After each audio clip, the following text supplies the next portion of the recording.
ბოლო ორ წელში უკრაინის ყველაზე მასირებული შეტევა რუსეთზე მოსკოვში არაერთი ობიექტი დრონების თავდასხმის სამიზნე გახდა. მათ შორისაა მოსკოვში მდებარე ნავთობგადამამუშავებელი ქარხანა, რომელსაც ხანძარი გაუჩნდა, ცეცხლს ახლაც აქრობენ.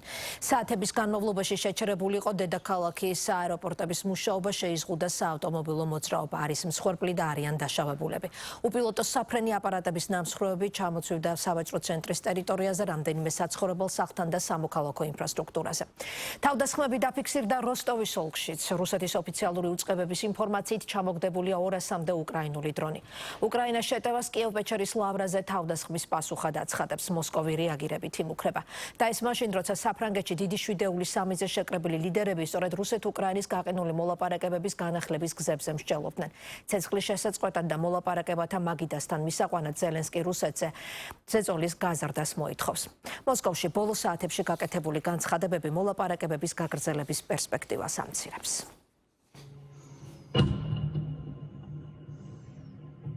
ეს კადრები მოსკოვშია გადაღებული. რუსეთის დედაქალაქის შავ-კვამოსში მას შემდეგ გაიხარა, აქ უკრაინამ ომის დაწყებიდან ყველაზე მასშტაბური შეტევა განახორციელა. მოსკოვში 200-მდე უპილოტო საფრენი აპარატი ჩამოაგდეს, რა ნაწილმა მიაღწია სამიზნეს უცნობია. ნაწილი კი ისეთ ტერიტორიაზე გაანეიტრალეს, რომ იქ ნამსხვრევების ჩამოვარდნა მნიშვნელოვან ობიექტებს დიდი ზიანი მიაყენა. ვოლდიმირ ზელენსკის თქმით, სწორედ ასეთია უკრაინის პასუხი რუსეთის აგრესიაზე. თუ უკრაინა იწვის, მოსკოვიც დაიწვება.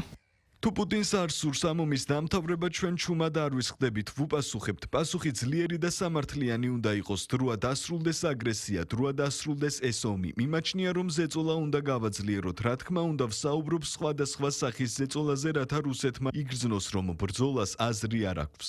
კონკრეტულად რა შედეგი მოიტანა იერიშებმა. მოსკოვის მერი ადასტურებს, რომ უპილოტო საფრენმა აპარატებმა კაპოტნეს ნავთობგადამამუშავებელ ქარხანამდე მიაღწიეს. რუსეთში ხელისუფლებამ თავდასხმის შედეგების ფოტო-ვიდეო გავრცელება აკრძალა, თუმცა სოციალურ ქსელში მაინც ვნახეთ კადრები. მაგალითად, როგორ აისროლა აფეთქების ძალა მათეულობით მეტრის სიმაღლეზე ნავთობის აბზის სახურავი.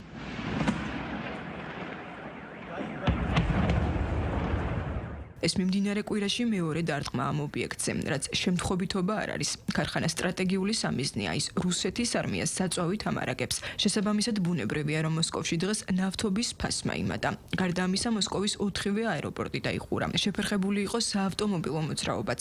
თავდასხმის შესახებ ვლადიმერ პუტინს, რომელიც ყაზანში სამიც მასპინძლობდა, არაფერი უთქვამს. თუმცა ისაუბრა ქვეყნის საგარეო საქმეთა მინისტრმა, რომელიც საპასუხო იერიშებით იმუქრება. შემთხვევითი არ არის, რომ პრეზიდენტმა ცოტა ხნის წინ კიევის ტერორისტის მორიგი გამოხდომის შემდეგ განაცხადა, რომ ჩვენ რეგულარულად განვახორციელებთ მასშტაბურ ჯგუფურ დარტყმებს იმ სამიზნეებზე, რომელთა მდგომარეობაზეც პირდაპირ არის დამოკიდებული უკრაინის შეერაღებული ძალების ბრძოლის უნარიანობა. ეს ამოცანა მთავარსარდალმა დააყენა. ჩვენი შეერაღებული ძალები მას ასრულებენ და გააგრძელებენ შესრულებას. ვფიქრობ, ყველა სწორი სიტყვა უკვე ითქვა, მაგრამ დიდი ხანია დარწმუნებული ვარ, რომ სიტყვები საკმარისი არ არის.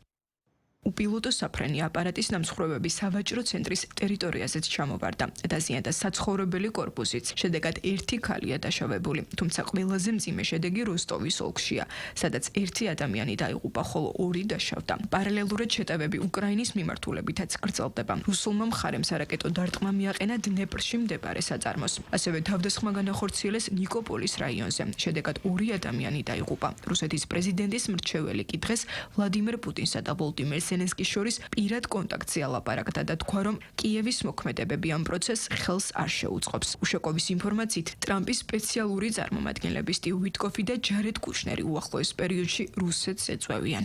უკრაინის უახლესი შეტევები არ აახლოებს კიევის რეჟიმის მეთაურსა და ჩვენს პრეზიდენტს შორის პირად კონტაქტს. უკრაინის საკითხი ფართოდ განიხილეს დიდი შვიდეულის სამიტზე. შეიძლება ვივარაუდოთ, რომ ტრამპს თავს მოახვიეს ის, რასაც მავნე იდეებს დავარქმევდი. შეერთებული შტატების პრეზიდენტს, რომ პოზიცია შეცვლილი აქვს, ამას ევროპელი ლიდერებიც ამბობენ და გამოცემებიც აქტიურად წერენ. თუმცა მიზეზად სულ სხვა რამეს ასახელებენ. პოლიტიკოს ინფორმაციით, დონალდ ტრამპს ვოლდიმირ ზელენსკის მიერ ნაჩვენებმა კადრებმა დიდი გავლენა მოახდინა. უფრო კონკრეტულად, ტრამპმა რუსეთის მიერ დაბომბილი კიევ-პეჩერის ლავრის მიძინების ტაძრის ნანგრევები ნახა.